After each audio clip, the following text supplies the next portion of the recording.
Hello everyone. Today's video is a kind of a multi-topic video, things about low-dose naltrexone, mitochondrial function, and some other stuff.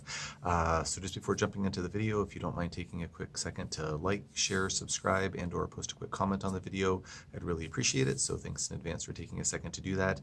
And as per usual, nothing I'm saying should be construed as medical advice. This is for informational purposes only. And if you need medical advice, please talk to your healthcare provider to get that advice. So someone posted a couple of questions on one of my other videos, and on Instagram no less. I get most of my questions on YouTube, but always warms my heart to get some questions on Instagram.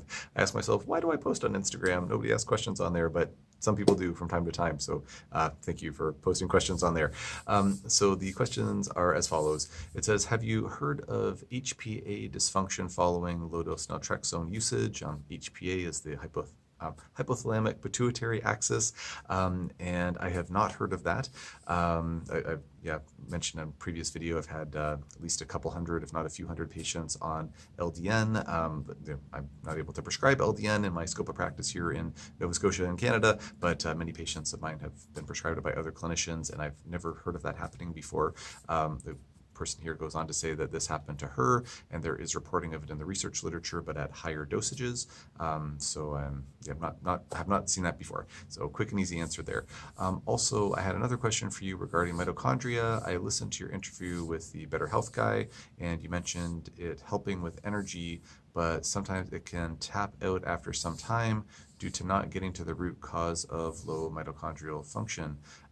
So I think that the question is asking, like, in terms of mitochondrial support, that's something that can help, but if you don't really get at the root cause of why the mitochondrial dysfunctional in the first place, then maybe the mitochondrial supports won't help as much. So whether that be B vitamins or amino acids, coenzyme Q10, ribose, creatine, different things like that, and maybe they'll help for a while, but then kind of stop working over time. That interview was quite a while ago. I don't remember exactly what I said in that interview. It was a great interview and very happy to have done it, but I don't remember exactly what I said about kind of mitochondrial support maybe not working as well after a while.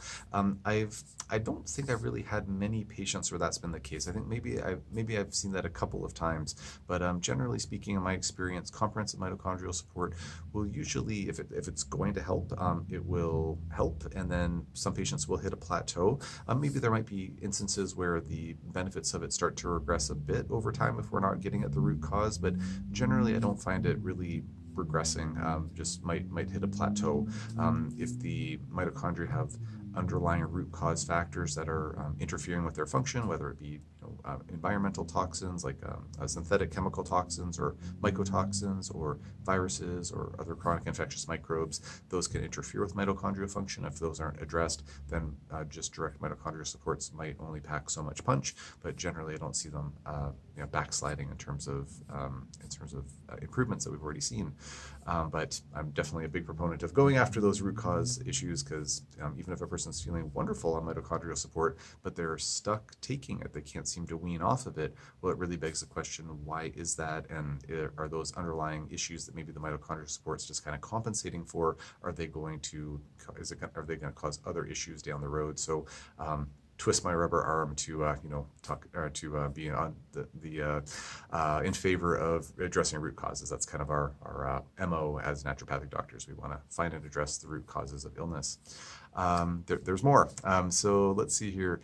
Does that same notion apply to those whose root cause is thyroid in nature, i.e. someone with hypothyroidism from Hashimoto's, for example? So kind of an extension of that previous question. So maybe if a patient had a thyroid issue, or maybe Hashimoto's specifically, would that maybe interfere with the mitochondrial support working as well, or maybe in those rare instances that the mitochondrial support doesn't work as well over time? That's a good question. I mean, maybe. I find that in my experience, there are certainly patients where they have some type of thyroid pathology, they go on Synthroid, or they go on desiccated thyroid, or they go on sustained release T3, or whatever it happens to be, and it helps. It makes a really big difference. I've had many more patients where, and bearing in mind, I am steeped in complex chronic illness cases. So there are plenty of folks out there. They have just run-of-the-mill hypothyroidism. Synthroid changes their life for the better. It's wonderful. In my sort of biased practice population, or my biased patient population, many of the patients I work with, they go on their thyroid meds and they just don't really help, or maybe they have a honeymoon period for months or years and then they just stop working.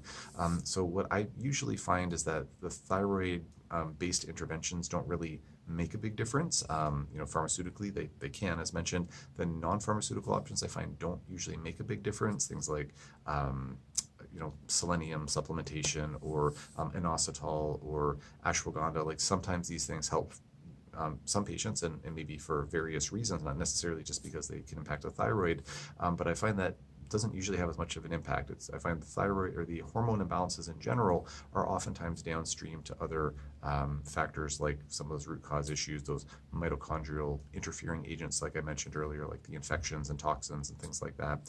So I wouldn't say that I've seen thyroid issues really directly stand in the way of mitochondrial function in that type of way. Like I have, for example, plenty of patients where they still have Hashimoto's, they still have antithyroid peroxidase antibodies, and yet they're feeling really good. We've got their mitochondrial support in place. We've addressed root cause issues. Not that everybody needs mitochondrial support, but we've addressed other things, and they still have Hashimoto's, yet they're still, dramatically, if not fully clinically resolved or improved.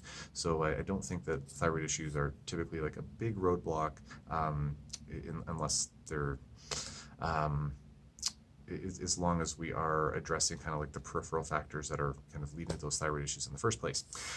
There is one more question here from the same person, just a little bit further down on the post. Excuse me. So it says here, one more question. Do you have any other helpful suggestions that can modulate or calm down an overactive immune system outside of low-dose naltrexone? Absolutely. There are lots of natural, like non-pharmaceutical immunomodulators, quercetin, N-acetylcysteine, palmitoyl ethanolamide, also known as PEA, boswellia, turmeric, Chinese skullcap, Japanese knotweed. There's lots of agents that have immunomodulating properties. Vitamin D is important for immunomodulation as well. So lots of different nutraceuticals, vitamins and whatnot in there. With that being said, in terms of clinical efficacy, saying like, oh, pound for pound, like how would those agents compare to LDN? I mean, if someone's really vitamin D deficient, then just that alone can be hugely impactful. But in terms of the immunomodulating capacity of some of those non-pharmaceutical agents, they're sometimes really, really impactful, sometimes more moderately or mildly impactful, and sometimes not really impactful at all. So it's not like, oh, every time I prescribe some natural immunomodulators, I'm thinking this is going to knock it out of the park. Like it's just like prescribing somebody natural prednisone or something like that. Not the case.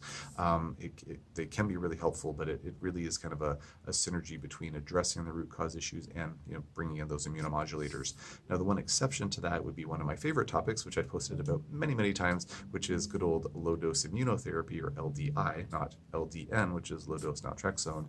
Low-dose immunotherapy, which fits into that immunomodulating category as well, can be like magic for folks when they need it.